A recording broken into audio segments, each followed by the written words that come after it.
নমস্কার। দেবী সতী পীঠের মধ্যে দেবীপীঠ কামাখ্যা দেবী পীঠের প্রচুর মাহাত্ম্যতা আছে। এই কামাখ্যা মন্দির গুয়াহাটির নীলাঞ্চল পাহাড়ের উপর অবস্থিত রয়েছে। এই পীঠে দেবী সতীর যোনিপীঠ উদিত হয়েছিল। এই যোনিপীঠের নামেও প্রসিদ্ধ। অম্বুবাচীর মহা উৎসবের সময় দেবী মন্দিরের কপাট বন্ধ থাকে। এই অম্বুবাচীর পরে মায়ের বিশেষ পূজা হয়ে থাকে।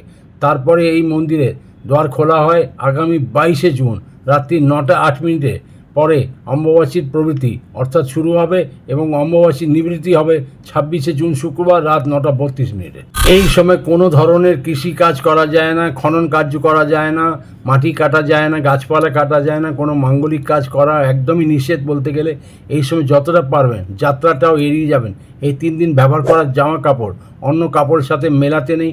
আর ঠাকুর আসনে রাখা সমস্ত দেবীর মুখ লাল কাপড় দিয়ে ঢেকে রাখতে হয়।